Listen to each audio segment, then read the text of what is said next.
The kitchen was louder than the gods. That's how I thought of it, at least. Pots clanged like shields. Knives tapped like sandals on tile. Fire hissed. Oil sang. Even the olives made noise, soft thuds when they dropped from the jar like hearts falling into water. And over it all, voices, barking orders, laughter sharp as burnt garlic, curses thick with phlegm and wine. But not my voice, never mine. I moved through that noise like smoke, heard everything, said nothing.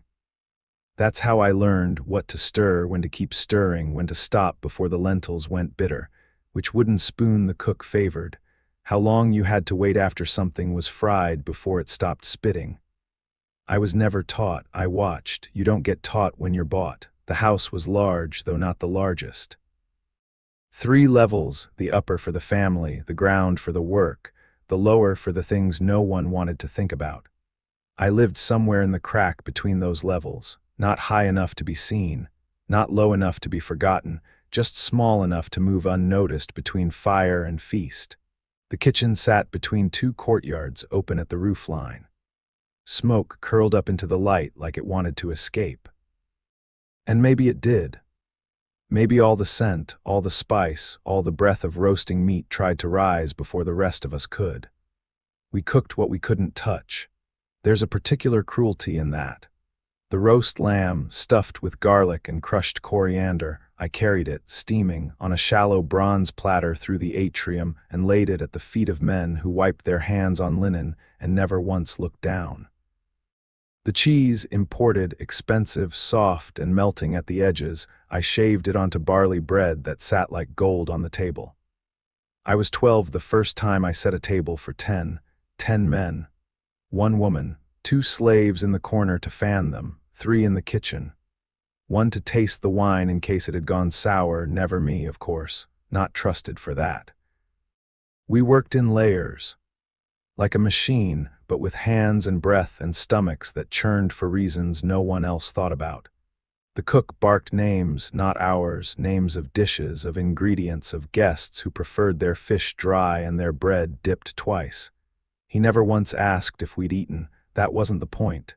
The dining room was raised slightly. Just a few steps above the kitchen corridor, but it felt like a hill I'd never be allowed to climb.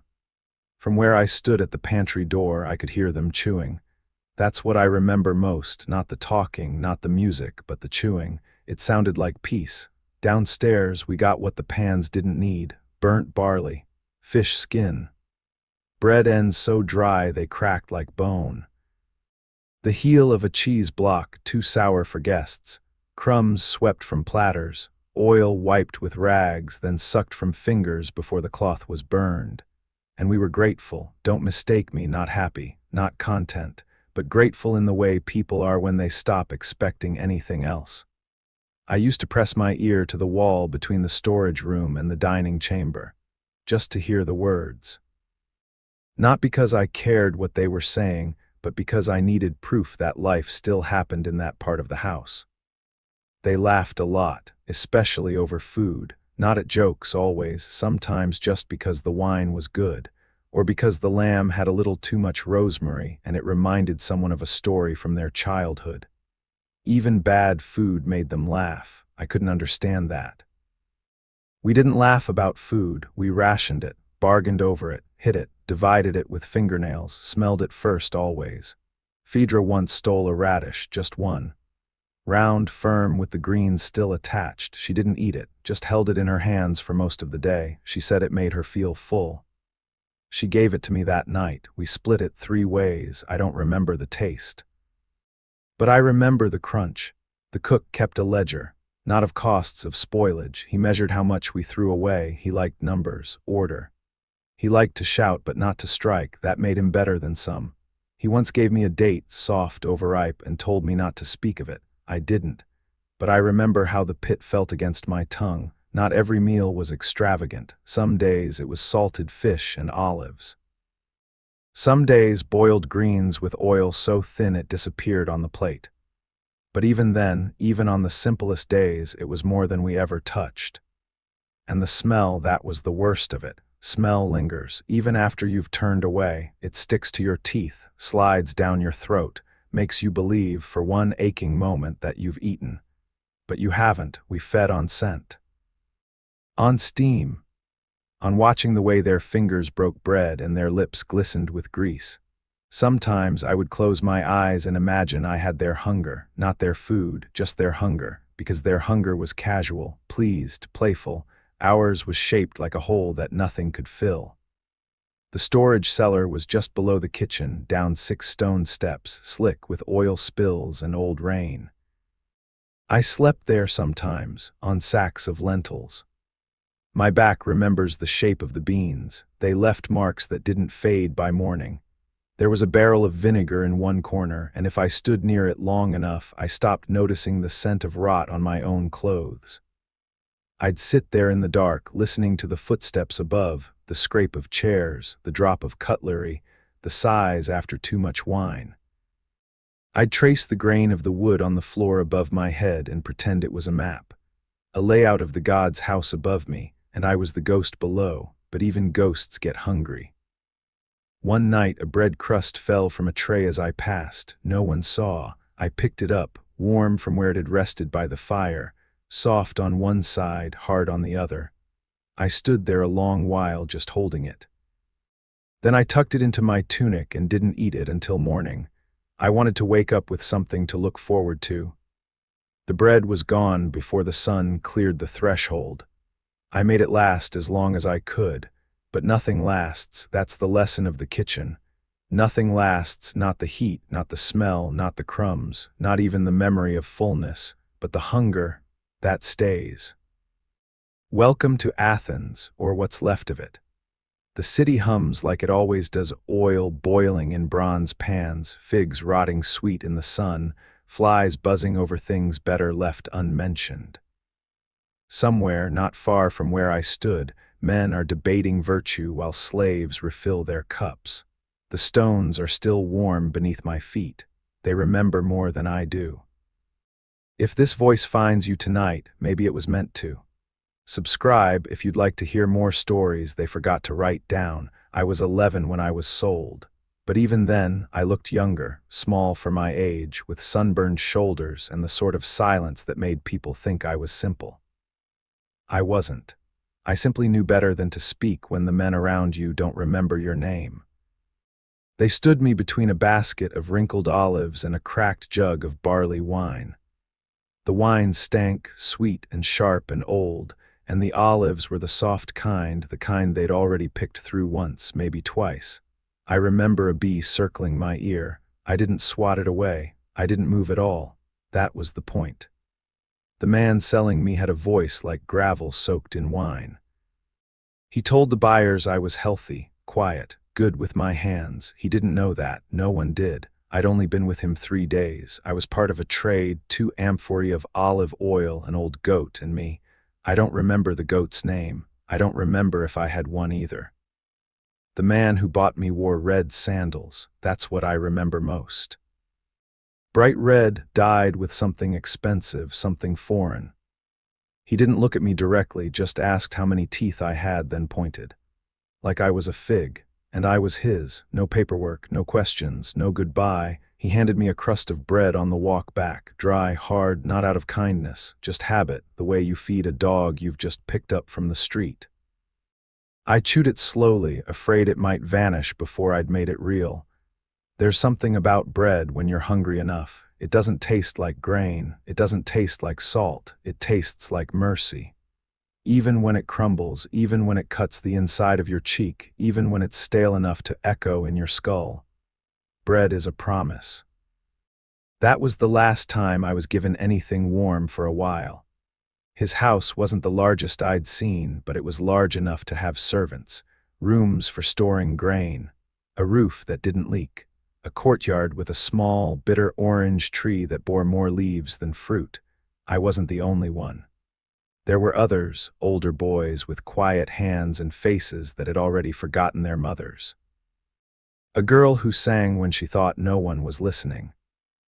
A man with clouded eyes who chopped garlic by feel. No one welcomed me. They didn't need to. I already knew the rules. Speak softly. Don't eat unless you're told. Don't sleep before the work is done. And never, ever touch food from the master's table. They didn't feed us much. Boiled things, mostly.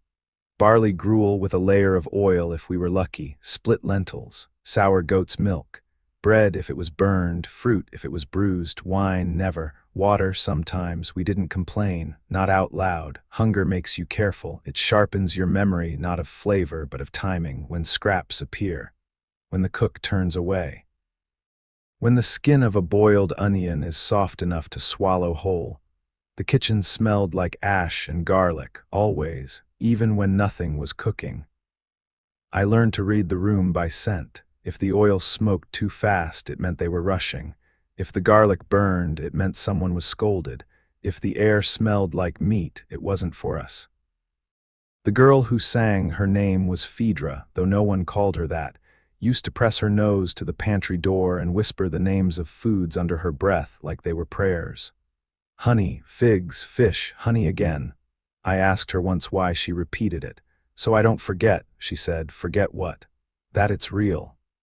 Some nights I'd lie on the floor in the back corridor near the storeroom. I could smell the pickled things. Onions, olives, old fish wrapped in grape leaves. I'd close my eyes and imagine being small enough to curl inside one of the jars, float among the spices, and never need to eat again. I learned not to chew loud, learned how to make a stolen fig last 10 bites, learned how to swallow when there was no water. Learned how to keep my face still when they fed the dogs better than us. Once, the master's son dropped a honey cake on the floor and stepped on it. I watched it happen. A perfect circle of crushed sweetness, crushed and forgotten. That night I scraped it off the tile with a broken shard of cup and licked it clean. I cut my tongue, didn't stop. Was it worth it? Yes, no, I still don't know. When the master hosted guests, they brought out the meats. Lamb, mostly, with rosemary and wine thick as syrup. Cheese packed in ash, flatbread with sesame seeds, jugs of chilled water sweating like the backs of the slaves who carried them. We prepared it, we carried it. We set it down with clean hands and lowered heads. Then we went to the courtyard and waited. The first time I watched them eat, I was angry, not loud angry, just tired angry. Angry the way your stomach turns in on itself. Angry in the throat, in the eyes, in the part of you that remembers what it felt like to be called by name. But over time, the anger faded. Not because I forgave them, but because I forgot what it was to feel full. Hunger isn't always pain. Sometimes it's just quiet, like a hole you forget is there, until you step in it. Sometimes I think the bread in the market was the best thing I ever tasted, not because it was good, but because it was mine, however briefly. That first crust, dry, warm, given by a man who didn't look back, that was the beginning of everything. The first thing they gave me to eat wasn't meant for me. It had fallen not far, just off the edge of a wooden tray where the loaves cooled beside the hearth. No one noticed, or if they did, they didn't care. Maybe they thought I'd already eaten, or maybe they thought nothing at all.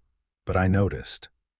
A heel of barley bread, half burnt at the edge, pale in the center, still warm. I knelt beside it like it was something holy, not out of reverence, just instinct. Because when you're given something you never thought would come, you go still. The crust was rough. Baked hard, as they often were, especially in households where the fire ran too hot or the flour too coarse. But there was something else. A thumbprint pressed into the top just off center. Small, deep. The imprint of the cook, maybe, or the apprentice, or someone in a hurry shaping loaves while the fire cracked too loud. I stared at that thumbprint longer than I should have. It looked like it belonged there, like the bread had been marked, not for me certainly, but marked all the same. And that somehow made it mine. I didn't eat it right away. That would have been easy, too easy. I held it in both hands, the way you'd hold a coin you were too afraid to spend. It was warm. Not hot, not fresh from the oven, just warm enough to feel like someone else had touched it recently. Someone who'd known heat, someone who'd eaten. And now maybe I could too. I took a bite. It was dry, dense, the kind of bread that sits heavy in the belly and scratches on the way down. There was no salt, no olive oil, no honey, But the center, just the center, was soft, and that made all the difference. I chewed slowly, not because I wanted to savor it, because my jaw ached. Because my throat had grown unfamiliar with the rhythm of swallowing something more solid than broth or greens boiled to gray. I tore the rest of it in half and hid the second piece behind a beam in the pantry. I wanted to wake up with it still there. When I returned the next morning, it was gone. A rat, maybe, or another boy hungrier than me, or the cook himself, thinking it was misplaced. I didn't mourn it, but I didn't forget it either. That thumbprint stayed with me, not the taste that faded, but the press of it. The way it seemed to say, without words, someone held this before you did. There's a certain kind of intimacy in bread, not the kind lovers share, but the kind that exists between hands and grain, between labor and result, between fire and what it yields. The wealthy don't understand that. For them, bread arrives already sliced, already oiled, already surrounded by cheese and figs and meat sweetened with wine. For them, bread is the least of things. For us, it was everything. Bread meant you hadn't been forgotten. Bread meant you might last another day. Sometimes, if I was lucky, I'd get the part with a bit of crust and the shadow of a seed, poppy if they'd used them, sesame if they were feeling generous. Those were rare days, celebration days. Days when a marriage or birth required baking more than they needed, and the extras trickled down to us. I learned to recognize the sound of bread being torn upstairs. It was different from meat. Meat made people pause, chew, hum, speak low with satisfaction, but bread was faster, it snapped, it crumbled. It was passed between hands and mouths without reverence. I always listened for the scraps, crumbs swept from platters, bits dropped by children, edges trimmed by the cook to neaten the table. That was how I knew when to linger near the back steps, when to watch the waste pile, when to listen for the sound of plates being cleared too quickly. That's when the best things happened. I've eaten bread with ash on it, with mold once. Bread so old it flaked in my hand like dry skin. Bread that had been stepped on, soaked through, rolled across the stones by accident or malice, and still I ate it. Because hunger makes poets of us all, and in that moment even the crust spoke. I used to dream of loaves, not grand ones, not white and airy like the kind I saw in the marketplace, just plain, brown, dense. The kind we baked for the staff but never served. In my dreams I broke them open, and steam rose like incense. I'd tear them with my teeth, no shame, no guilt, no need to hide. Then I'd wake, mouth dry, stomach tight, jaw sore from the memory of chewing nothing.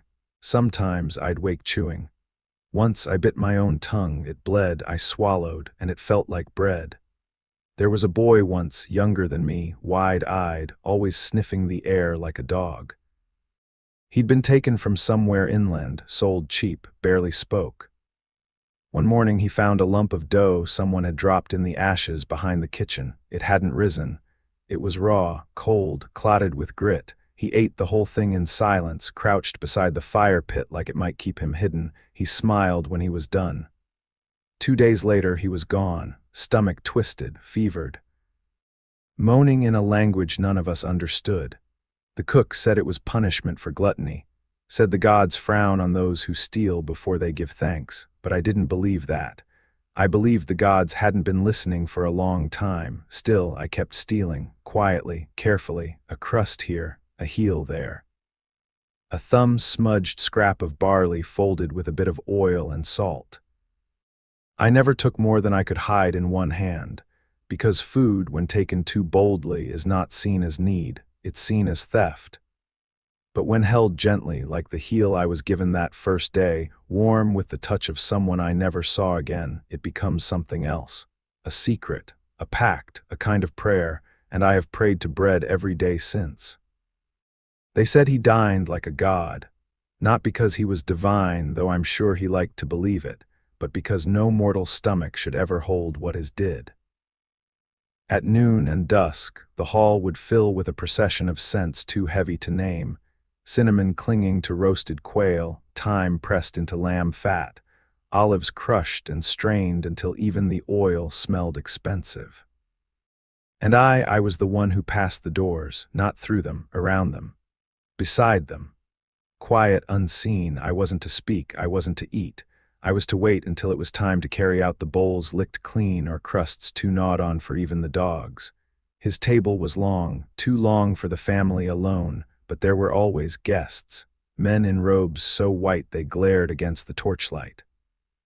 Women who painted their faces like marble and laughed with their mouths half covered. They never finished their food. That was the first thing I noticed. They didn't eat like they were hungry. They ate like they were trying to fill something that couldn't be filled. There was a bronze dish shaped like a lion. The cook would fill it with lentils swimming in garlic oil and aged vinegar. No one ever asked for lentils. But they always arrived, always warm, always steaming. The master liked the color, said it reminded him of the soil on his grandfather's land. He never once ate from it, but I watched. That was my curse, watching. Every flavor I would never taste passed within a hand's reach of my mouth. Sweet wine in thin ceramic, goat cheese glazed in honey. Salted boar's meat so dark it glistened purple under the firelight. Once a whole melon out of season, was split open just to show the guests it could be done. No one ate it, they laughed, and I watched. My job wasn't in the kitchen, not exactly. I wasn't trusted with knives or spices or things delicate enough to ruin. I swept, I fetched. I opened jars with my back turned so they wouldn't have to smell the pickled onions. But the cook, an old woman with a back like a question mark, let me near the prep table when she was feeling kind or bored.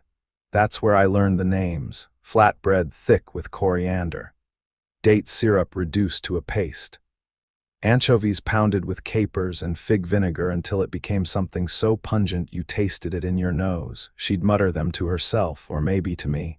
It didn't matter, I remembered them. Because naming a thing is the first step toward wanting it. And I wanted everything, not all at once, not like them. They wanted to be full, I just wanted to stop shaking. There was a bowl, small, blue glazed, the kind you wouldn't notice unless you were the one cleaning it. It always came back half full of pomegranate seeds. Seeds, just seeds, no fruit, no juice. Like someone had scooped out the heart and left it behind for decoration. I once licked the inside when no one was watching, just to know. It tasted like dust and wine. The master didn't like noise, which meant no chewing, no slurping, no audible swallowing. The slaves who served the table were trained to walk on the edges of their feet as if shame had a sound. I watched their faces as they carried the dishes. Flat. Composed. They'd grown used to it, or they'd learned how to pretend. That's the thing about hunger: if you can't kill it, you quiet it. There was a girl, maybe 14. She worked the wine, always pouring, never drinking. One night, I saw her wipe her mouth with the back of her wrist after leaning too close to a bowl of honeyed cheese. No one noticed, except me.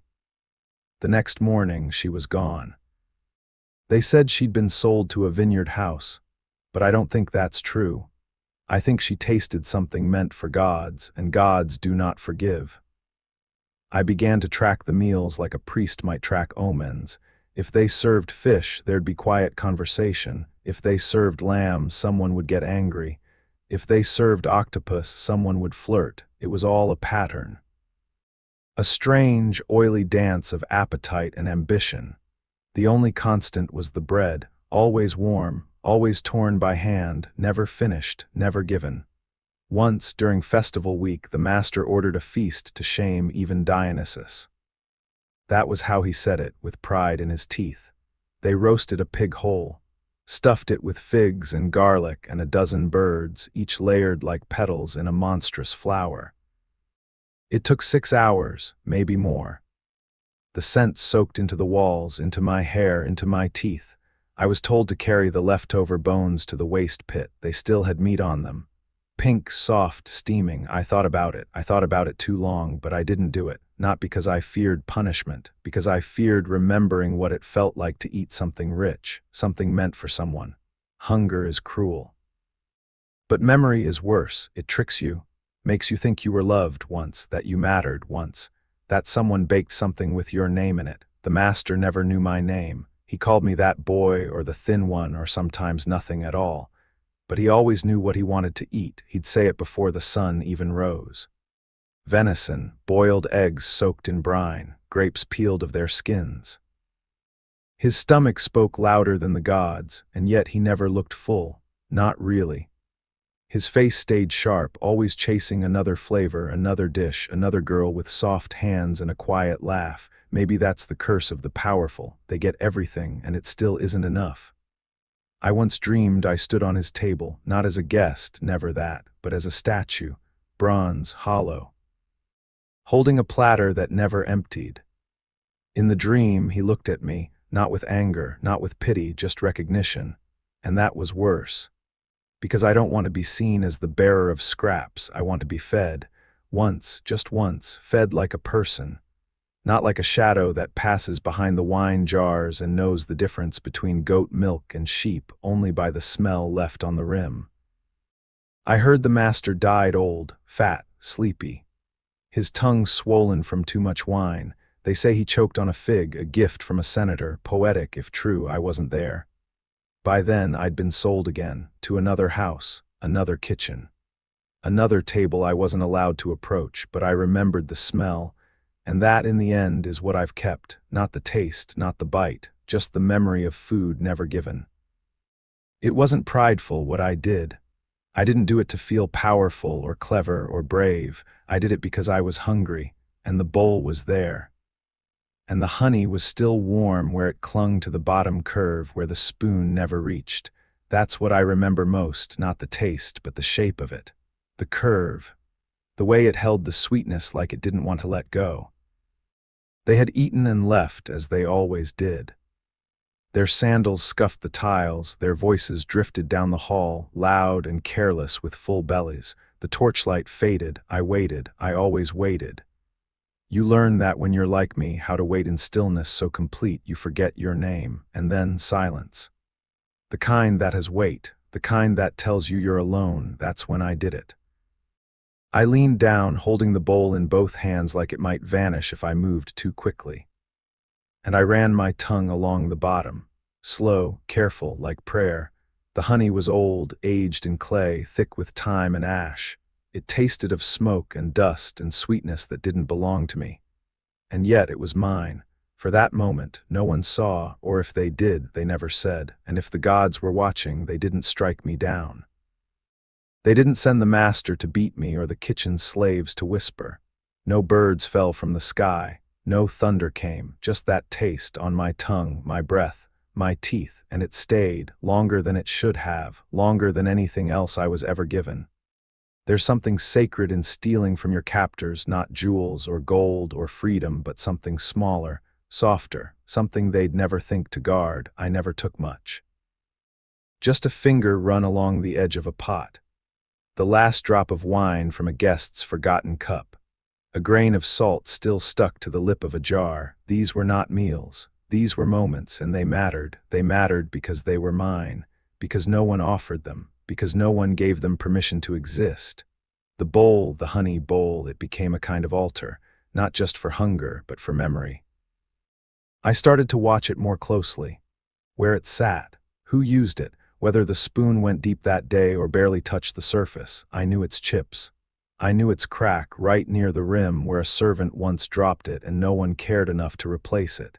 That crack became my measure of time. When it deepened, I knew the season had changed. When it gathered dust, I knew the master was fasting. When it vanished for days, I knew there'd been a death. But it always came back, so did I. It wasn't always honey. Sometimes it was goat's milk, poured too quickly and left to thicken.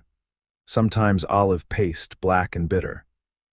Sometimes egg yolk whisked with vinegar until it clung to the sides like yellow fog. I tasted them all. Quietly, shamefully, like sin, and maybe it was. Maybe that's why I never told anyone. Even when I had the chance. There was another boy once, new, younger than me. They called him Sprout because he was green in every way that mattered. He'd never worked a kitchen before, never lifted a cauldron by its hot iron handle, never scrubbed out the stink of spoiled fish. He was scared all the time. I could see it in his hands. One night, he saw me take a piece of crust from the cutting board. I didn't know he was there, didn't hear him breathing. But when I turned, he looked at me like I was a priest holding fire. "Will you tell?" I asked. He shook his head. "Will you show me how?" I couldn't, because it wasn't a lesson, it wasn't something you taught, it was something you earned through silence, through starving, through waiting for so long that even a crumb felt holy. He didn't understand that. Not yet. The next week he was caught, his fingers sticky with fig syrup. The master's daughter saw, she laughed, told the guards, said he was trying to seduce the dessert. He was beaten, not badly, but enough to learn, and I never took bread from the board again. After that, I was more careful. I cleaned the bowls like I was blind. I dried them with rags so coarse they left splinters in my palms. I let the dogs lick the spoons clean so I wouldn't be tempted. I stopped looking at the food as food. I told myself it was clay, oil, ash, not taste, not touch. But the hunger, it didn't listen. It lived in my ribs like a second skeleton. It creaked when I bent, it whispered when I tried to sleep. You can't reason with a hunger that old. It doesn't care about rules, or shame, or gods. One winter, the kitchen ran lean. The river froze. The fish stopped biting. The grain shipments were delayed. Even the master noticed. He sent smaller dishes to the table, ate more slowly, complained about tightness in his belt, though it was still looser than my grip on the mop. One night, I saw the cook weep. Not because she'd been punished, but because she couldn't find enough flavor to feed their vanity. She cried into a pot of boiled onions. I stirred it. She didn't stop me, and when she turned away, I dipped my finger in. It burned. I let it, because the sting proved it was real. Sometimes I wonder if they knew, if the household, the guards, the cooks, even the master, saw what we did and chose not to see it, not out of kindness, but out of calculation. A starving servant is a slow servant. A fainting one is useless, so maybe they allowed it, these tiny crimes, because they needed us upright, because they needed their platters carried and their floors swept and their guests impressed by invisible hands, because, in the end, even gods need someone to clean the blood off the altar. Still, I never got caught, not truly. I never licked a plate in front of them, never stole a fig whole. Never cracked a bone for the marrow. I stayed in the shadows, with my bowl, my memory, my shame. And if you think that's weakness, you've never been hungry, you've never counted grains, you've never dreamed of chewing, you've never smelled stew so thick it made your knees tremble and then walked away from it without a word. Once, years later, I was moved to a different house. One with fewer luxuries, more discipline. The kitchen there was silent, the bowls plain, the rules strict, but I never forgot the bowl, the curve of it, the honey, the way it trembled in my hands even when empty. And when I close my eyes now, old and brittle and mostly forgotten, it's not faces I see, not names, not punishments, it's that bowl, that taste, that moment when the world stopped watching, and I was finally fed. There comes a moment, not all at once, but slow and splintering, when you stop looking at food for what it used to be. Bread becomes weight, figs become pulp, cheese becomes a question, not what kind. But how old? I don't remember when that shift happened. It wasn't the first time I chewed something sour, or the third, or the 10th. It was after that, deeper, quieter, when my body stopped arguing and just accepted, like a cracked bowl accepting its chips. The pigs always knew first. Their snouts were blunt but wise. They'd sniff the scraps before us, decide what was truly dead, and leave the rest for the things that walked upright. That was us. We were the second trough. The pigs never looked ashamed. We did. They'd toss the turnips when they began to split. Soft and dark in the middle, skin puckered. They'd throw them into the waste pile, and if no one was watching, I'd dig them out again. I learned which side to bite, which end still held the bite of earth, which wounds could be cut around and which would kill you slowly if you weren't careful. It was a kind of learning, a school of rot and survival. And they taught us, not with words, but with the way their eyes skipped past us, that if it could still be chewed, it could still be swallowed. Spoiled didn't mean gone, not for us. Spoiled just meant sooner, eat faster, chew less, swallow before it speaks back. There were figs once, thrown to the pigs because they'd burst open in the sun. Their skins split, soft guts exposed, attracting flies. The pigs sniffed and turned away.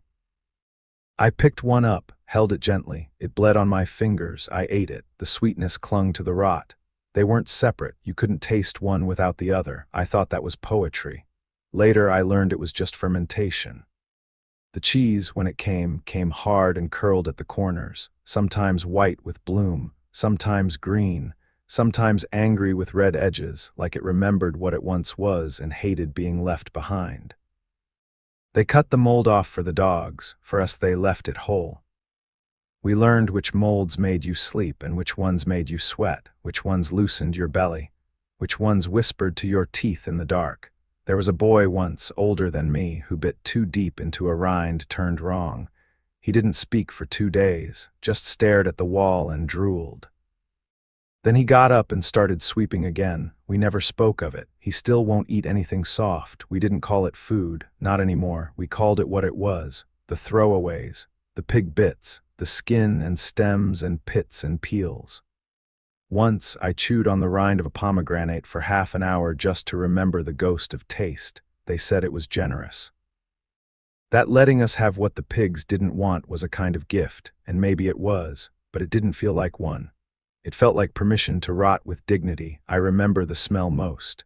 Not the stink exactly, though there was plenty of that, but the layers. Sweetness gone foul, fruit collapsing in on itself, meat too long in the sun.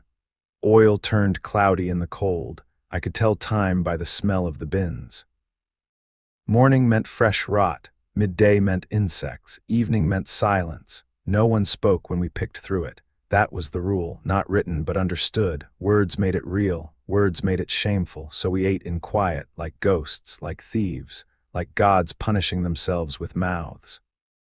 One girl, her name was either Lena or Lyra, no one could remember, used to hum when she ate. Soft, barely a sound, a tune with no shape. It made the others uncomfortable. One day she stopped. I don't know if someone told her to, or if the food finally made her forget the melody. There was no portioning, no rules, just what you could hold, what you could reach before the dogs or the rats or the others. We learned to move quickly, to eat while still squatting, to hide scraps in folds of cloth behind bricks under our breath. I once hid a roasted beet that had gone soft and bitter, wrapped it in a rag, buried it beneath straw, and came back that night like it was treasure. I ate it cold, with fingers, with joy. That was the last time I tasted sweetness. After that, everything was bitter or bland or both. You stop tasting eventually. Your tongue grows tired. Your teeth ache in ways you can't name. And your stomach, it learns to tighten, to fold in on itself, to grow small and stubborn. Sometimes I dreamt of feasts, but not like the ones they had, not bronze platters and peacocks. No, I dreamed of bread, simple bread, with warmth, with shape. I dreamed of butter, of a fig picked at the right time, of eating without looking over my shoulder. The kind of dreams that hurt more when you wake. Sometimes the pigs got better food than we did. It made sense. They were property too, but they were useful in ways we weren't. They grew fat, we grew quiet, and fat was valuable. Quiet was just expected. Once I watched a guest throw a whole apple into the dirt. He'd taken one bite and found it mealy, not rotten, not spoiled, just not good enough. I stared at it for an hour, waited until the dogs were fed, the servants were gone, the lanterns dimmed. Then I crept to it. It was warm from the sun. It still held the shape of his bite. I turned it, bit the other side. It was mealy, dry, soft in the middle, but it was apple. And for a moment it was mine. I buried the core, not from shame, from reverence. That's what hunger does. It turns waste into memory. There are days now, years later, when I sit with food, real food, in front of me, and I stare, I wait, I watch it like it might vanish. Like someone might come take it back. I still check for mold. Even when I know there isn't any, I still sniff the figs, still cut the turnips open before I chew. Some habits don't die. They rot, slowly. Like the scraps we learned to live on. And if you think this is sad, you've never been truly hungry. Not the kind of hunger that makes your gums recede. That makes your dreams ache. That makes you grateful for something a pig refused. They say you can tell a society by how it treats its lowest. I say, look at what they fed us. Look at what they threw away, and what we caught with open hands. There comes a time when your stomach stops protesting. Not because it's full, no, never that, but because it has learned you won't listen. That time came for me sometime in my 12th year, though I only realized it later. At first it was pain, then it was rhythm, and finally it was company. I didn't call it hunger anymore. Hunger was sharp. This was something else. A hum deep and slow, like the sound a jar makes when it's almost empty and someone taps the side. I felt it when I bent over, when I sat too long, when I tried to sleep. It wasn't loud, it was loyal. We became familiar. I learned when not to breathe too deep. It would stretch the skin wrong, tug at the hollowness like a wound. I learned that sleep helped pass the time, but only if I didn't dream of figs or warm barley porridge. Dreams like that made waking feel like betrayal. No one talked about it. Hunger was shameful, not because we felt it, but because we noticed it. Noticing meant remembering there was a better way to live, and that was dangerous. Instead, we made games. One of the boys, Petros, used to say he could count his ribs faster than he could count olives. Another girl whispered recipes at night, as though saying the words could conjure the taste. I told her once to stop, not because I didn't want to hear them, but because I did. My stomach learned to wait, to not expect, to endure. It didn't hurt, not after a while. Pain is for things that are temporary. This was something deeper, slower, like water dripping through stone. It hollowed me without breaking me. Made space where there had once been need. I grew thin. Of course I did. But more than that, I grew still. My hands stopped fidgeting. My feet stopped pacing. My tongue rested against my teeth, unused. There's an economy to starvation, a precision. You learn how to move with the smallest cost. Sometimes when I sat too long, I'd feel my bones press into the stone beneath me. Sharp, cold reminders. My body had become map and measure, a record of days without, and still I did not die. That surprised me. I thought I might. At first, when the pangs were loud and the dizziness came like waves, I thought, this is it. But then I woke the next morning, and the next, and I began to understand that dying was harder than it looked. Living was just slow forgetting. I forgot the taste of honey. I forgot the smell of roasted goat. I forgot what it felt like to chew and not count the bites, but I remembered silence. That stayed with me. There was a kind of peace in it all. I don't say that to sound wise or grateful. I wasn't either. But there's truth in the way the body adjusts. It stops asking. It accepts. And that acceptance, as numb as it was, felt like calm, not joy, not even comfort, just calm. A girl once gave me a piece of bread. Cracked and dry, but large. She passed it to me without a word. I held it like an animal, clutching too tight. I didn't eat it right away. I wanted to wait, to make the moment last. I carried it with me until the evening. And when I finally sat down and tore off the corner, I saw it had molded, just a little. A spot of green. I cried, not because I couldn't eat it, but because I had waited too long. That's what hunger does. It turns patience into regret. I ate it anyway. I was sick after, but only a little. My stomach forgave me. It always did. Eventually, I stopped being angry. Anger was a luxury. It burned too many calories. I let it go like a garment that no longer fit. What replaced it wasn't happiness. It was observation. I watched. I noticed. I became the one who saw things others missed. The way the kitchen boy licked his fingers before washing the dishes. The way the master's son tossed crusts under the table like bones. The way the dogs knew who would drop what and when. I became an observer of consumption, a silent archivist of crumbs. My body changed. The curves I might have had never came. My limbs stretched thin like branches in drought. My skin grew dry, my hair brittle, my breath shallow. I moved like paper in the wind. And yet I moved, and that was enough. The mind, too, changed. I began to think differently, in rationed thoughts, in quiet, careful sentences, no big ideas, no loud declarations, just survival, just one more day. Sometimes I caught myself smiling, not because I was happy, but because the sun felt warm on my face. Or because a bee landed near me and didn't sting. Or because someone said my name and I remembered it. There was beauty still, thin as thread, but there. And hunger, faithful companion that it was, never left me, not fully. Even now, when I eat slowly, not out of manners, but out of memory.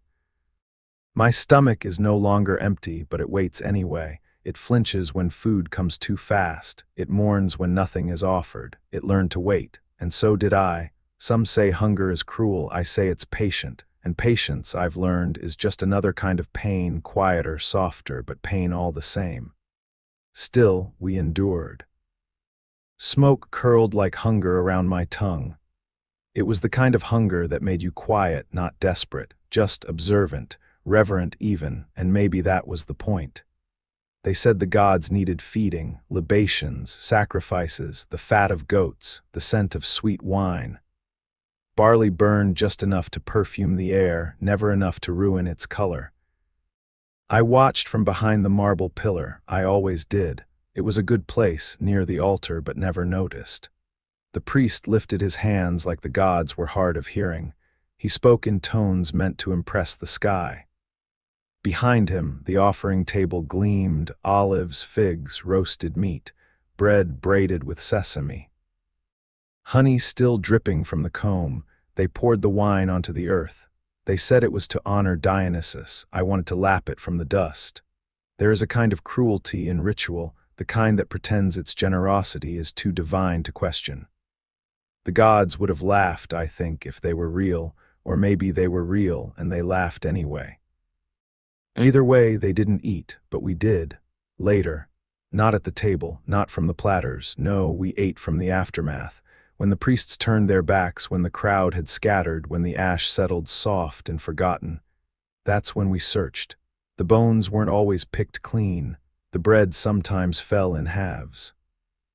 I learned to read the patterns, who was careless, who had too much, who would glance once and never look again. I moved quiet, quick, reverent, not like a thief, like a shadow that remembered what it felt like to be full. They threw barley into the flames. I knew what it cost to grow, but fire was holy. Hunger wasn't. I don't know what angered me more, the waste or the worship of it. They said it was about piety, devotion, the turning of season and spirit. I said nothing. I licked my palm behind the altar where the oil had spilled. I pressed it to my lips and told myself it was prayer. Sometimes the offerings went untouched, not because they weren't beautiful, but because there were too many. Too much abundance to be bothered. The master once complained that the honey was too thick. The priest agreed. They both laughed. I smiled too. Because I had stolen a spoonful that morning, hidden in the fold of my tunic. It had stuck to my ribs like a secret. I'd spent the whole day tasting it again and again, each time my tongue remembered. That was my ritual. Not incense and bells, but crumbs and corners. I didn't blame the gods. They weren't the ones who guarded the cellars, or counted the amphorae, or beat us when we reached too far into the grain. No, that was men. Men made altars to hide the fact they were hoarding. Men burned food to show they weren't afraid of having too much, and we watched. I remember once, at the edge of spring, they sacrificed a lamb, not a scrawny one. Fat, white, clean, the kind of meat that could have fed us all. But they slit its throat and drained it into a copper bowl. The blood steamed like stew. The priest dabbed a thumb to the altar, another to his brow. He said it was a blessing. I believed him in the way a starving man believes in rain that never touches the ground. Afterward, I found the hoof. It was mostly bone, but there was a strip of skin along the edge, singed but soft. I chewed it under the stairs. I didn't thank any gods, but I was quiet. There is a reverence in survival, even if it tastes like ash. The gods got offerings, we got bones. They roasted goat for Apollo. We took the cracked vertebrae, scraped with a dull knife until the marrow peeked out like guilt. They placed olives in bowls of brass. We sucked the pits, pretending we didn't notice the mold. They lit candles for blessings. We warmed our hands by the wax once the prayers were done.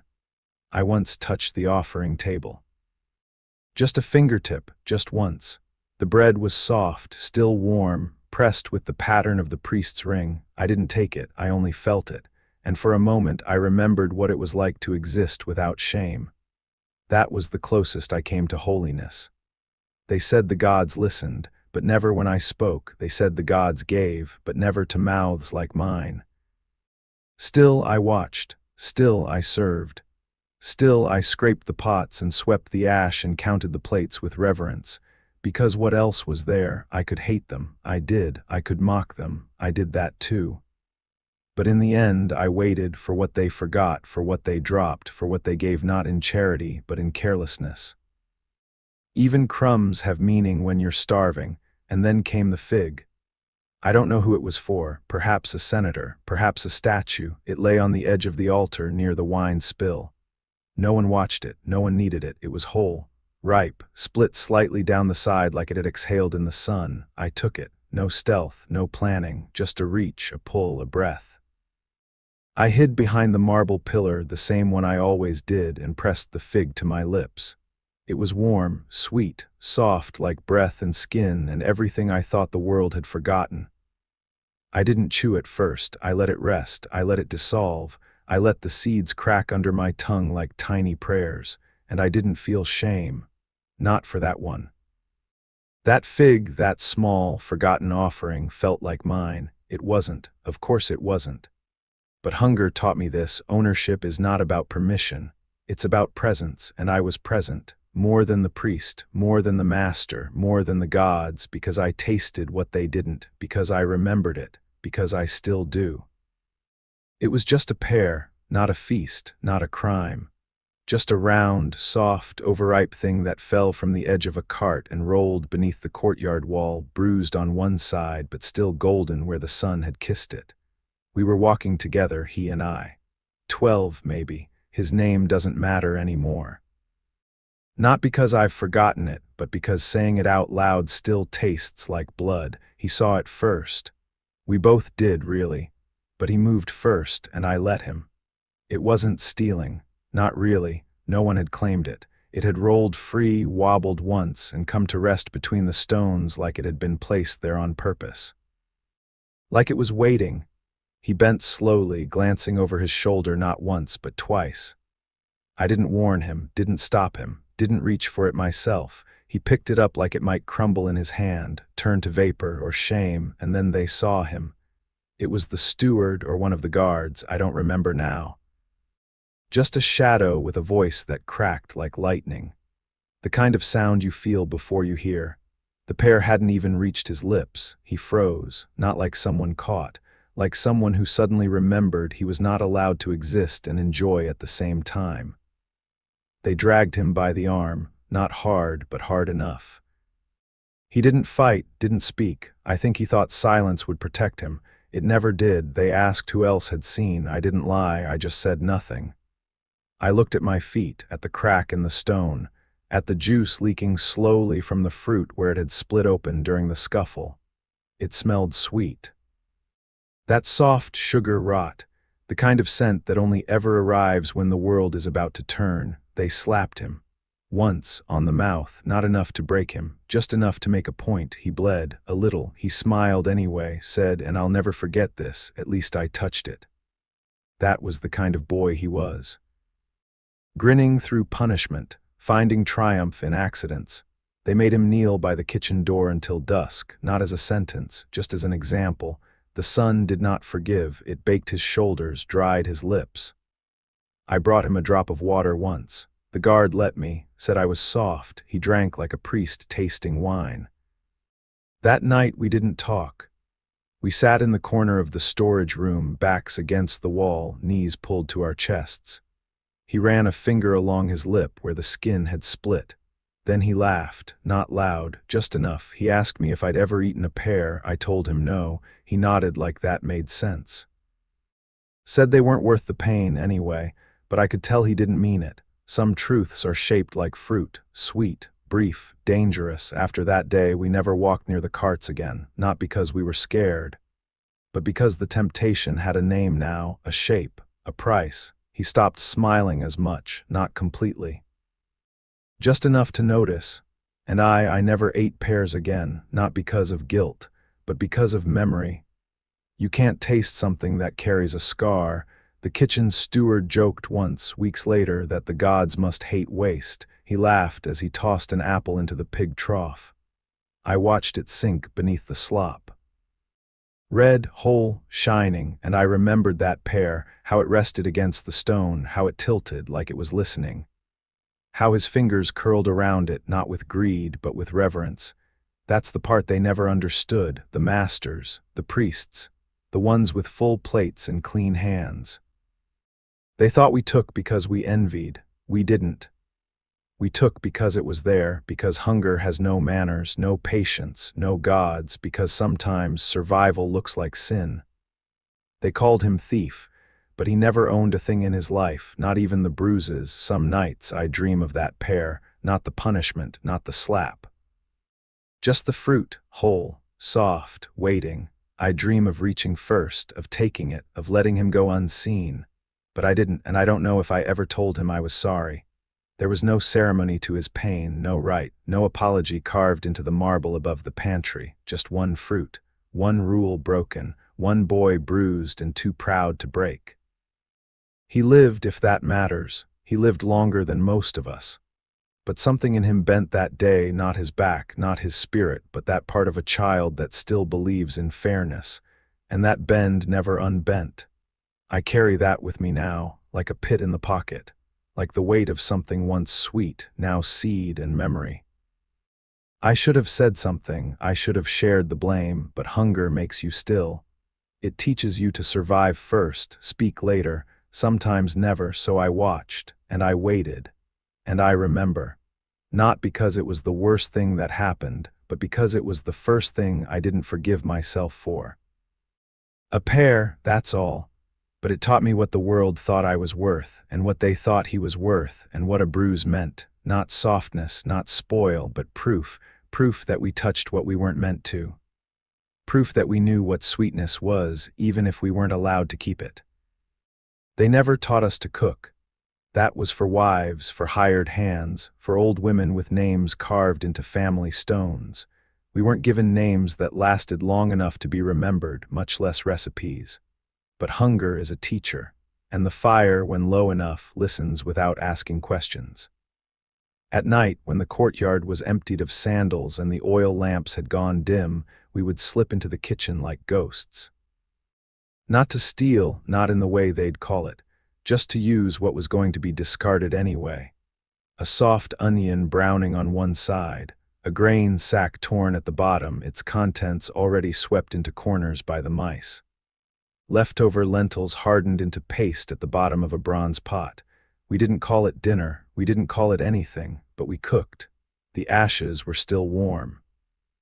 We'd scrape them back with pieces of broken amphory or our bare hands, careful not to cough too loudly.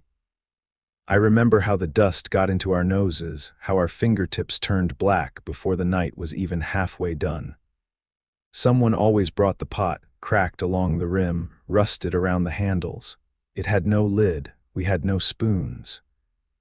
We stirred with twigs or fingers, or once, the curved bone from a lamb's foot that one of us had found behind the refuse pile and cleaned in secret.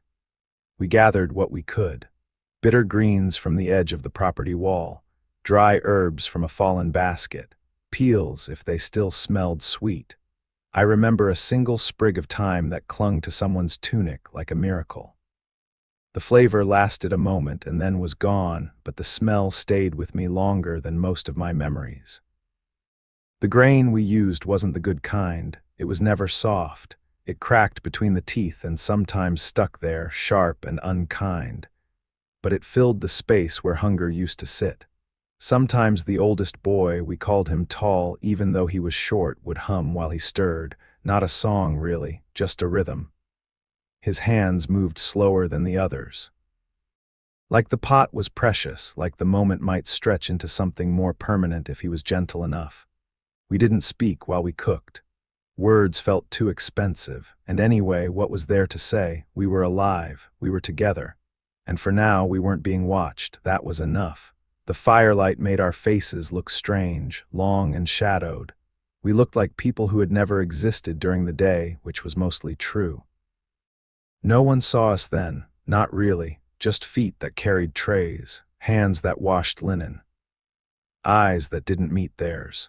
But at night, with broth bubbling low and someone giggling at the way a beetle had landed in the pot and been fished out like a delicacy, we became real. The food was always the same and never the same. Depending on what we found, it might be more bitter than usual. Or saltier if someone had dared pinch a grain from the floor beside the table. Once someone found an olive, just one. We didn't eat it. We passed it around, pressing it between our fingers, letting the oil mark our skin. It was like holding a piece of the sun. Eventually, we gave it to the youngest. She was 6, maybe, and she popped it into her mouth and grinned like she'd swallowed a jewel. The pot fed us all. It didn't matter how many of us there were. We made it stretch, a mouthful each. Maybe less. But the warmth, the heat that curled into our chests and made our bellies feel remembered, that was the real portion. I still think about that warmth more than the taste. We shared it with care.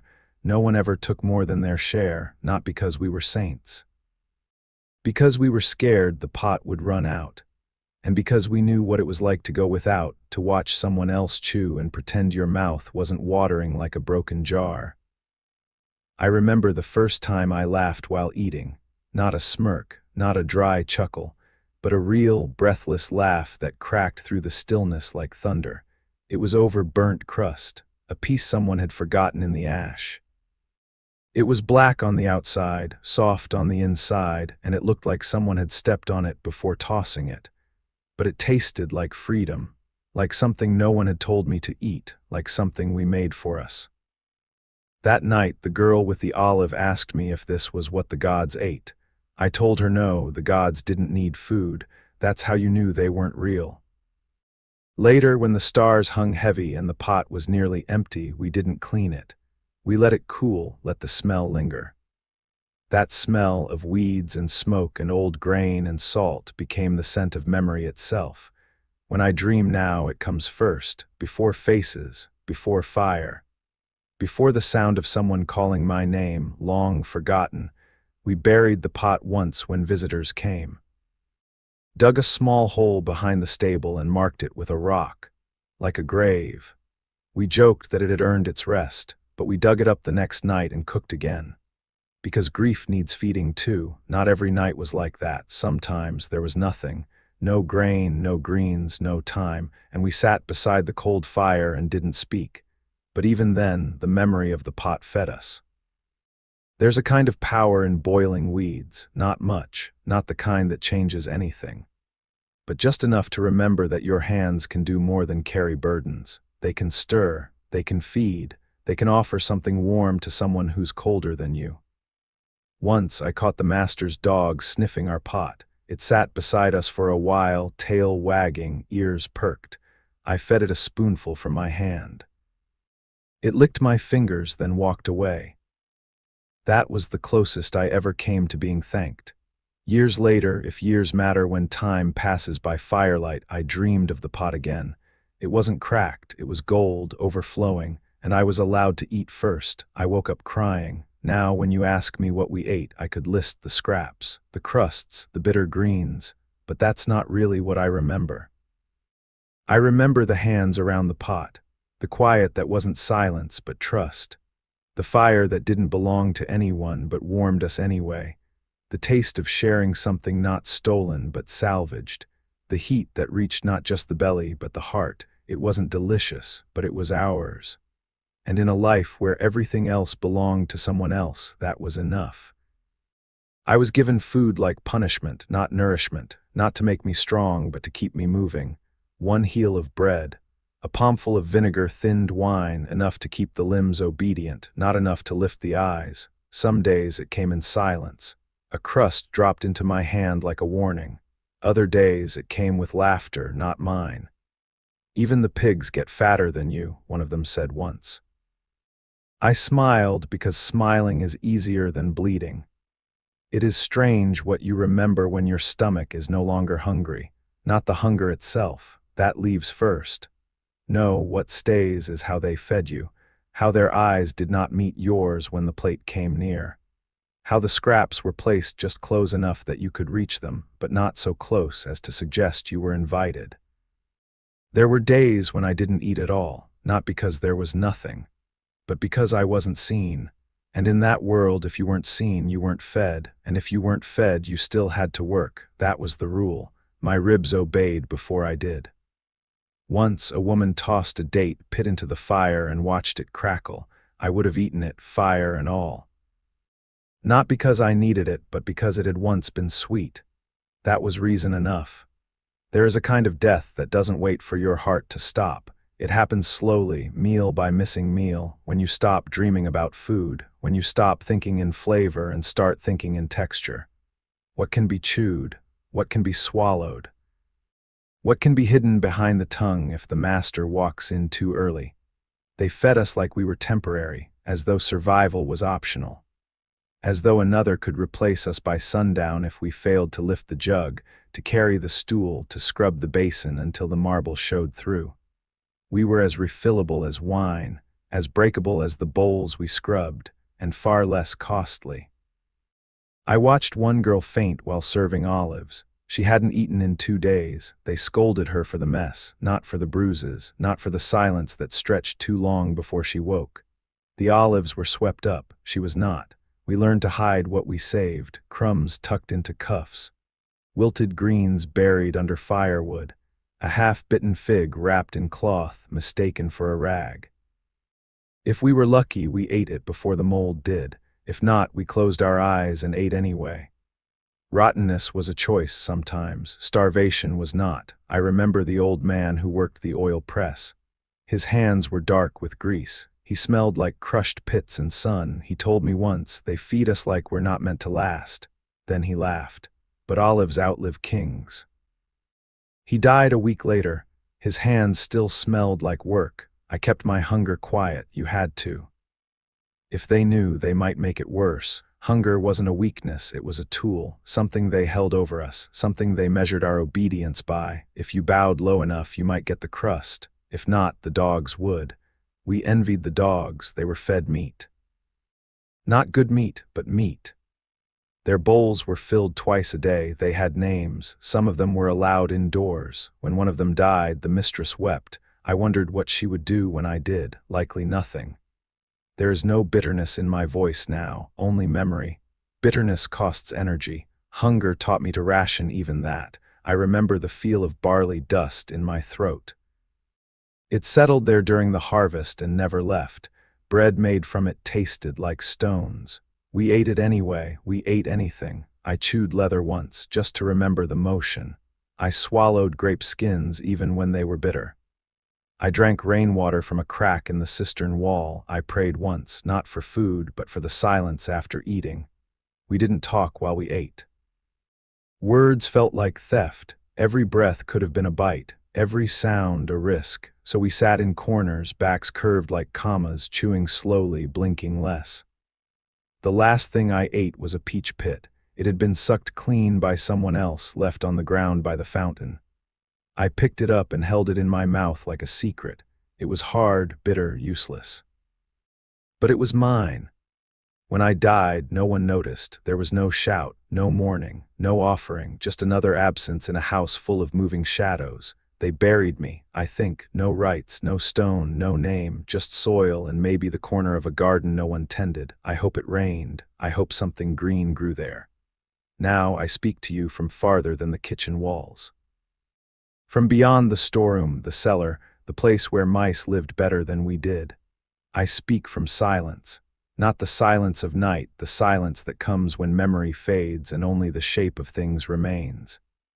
They fed me what they fed dogs, sometimes worse, but I am still here, not the body, not the bones, the story, because stories are hard to kill. Even when they're small, even when they're silent, Even when they come from mouths that were never meant to speak. I do not ask you to weep. I do not ask you to be angry. I only ask you to listen. To let this voice sit beside you like an empty bowl, not demanding, not loud, just there, because that is what I was. A bowl they forgot to fill, a voice they forgot to hear. And now you've heard it. So tell me, what does it mean to feed someone, to hand them food like a weapon, to ration breath by obedience, to measure worth by crumbs? What does it mean to eat and still be forgotten? What does it mean to survive, not out of mercy, but accident? What does it mean to remember someone by what they weren't allowed to taste? I was not a soldier.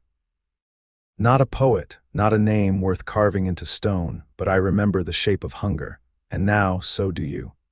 If this voice found you tonight, maybe it was meant to. Maybe the forgotten do not stay lost forever. Maybe this story, like a crust shared in the dark, is enough to feed something quiet in you, enough to carry a name that never had one. Enough.